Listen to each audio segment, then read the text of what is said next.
തൈക്കാട് സർക്കാർ ആശുപത്രിയിൽ ഗർഭസ്ഥ ശിശു മരിക്കാൻ കാരണം ഡോക്ടർമാരുടെ അനാസ്ഥയെന്ന കുഞ്ഞിന്റെ അമ്മ പവിത്ര മീഡിയ വണിനോട്. ആശുപത്രിയിലെത്തിയപ്പോൾ ഡോക്ടർമാർ കളിയാക്കുകയാണ് ചെയ്തതെന്ന് പവിത്ര പറഞ്ഞു. സംഭവത്തിൽ ആരോഗ്യമന്ത്രിക്കും മനുഷ്യാവകാശ കമ്മീഷനും കുടുംബം പരാതി നൽകി. അന്വേഷിക്കുമെന്ന് ആരോഗ്യമന്ത്രി പറഞ്ഞു. ഗർഭസ്ഥ ശിശുവിന്റെ മരണത്തിൽ തൈക്കാട് ആശുപത്രിക്കെതിരെ ഗുരുതരാരോപണമാണ് കഴക്കൂട്ടം സ്വദേശികളായ ലിബുവും പവിത്രയും ഉന്നയിക്കുന്നത്.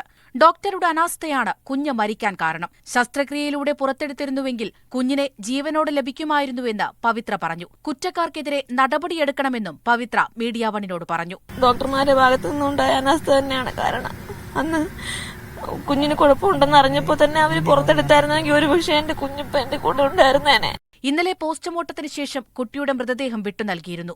ആശുപത്രിയിൽ നിന്ന് ഡിസ്ചാർജ് ലഭിക്കാത്തതിനാൽ പവിത്രയ്ക്ക് കുഞ്ഞിനെ കാണാൻ കഴിഞ്ഞില്ല. കുറ്റക്കാർക്കെതിരെ നടപടിയെടുക്കണമെന്നാവശ്യപ്പെട്ട് കുടുംബം മനുഷ്യാവകാശ കമ്മീഷനും ആരോഗ്യമന്ത്രിക്കും പരാതി നൽകി. പോസ്റ്റ്മോർട്ടം റിപ്പോർട്ട് കിട്ടിയതിനു ശേഷം അന്വേഷിക്കാമെന്ന് ആരോഗ്യമന്ത്രി അറിയിച്ചു. മീഡിയ 1 തിരുവനന്തപുരം.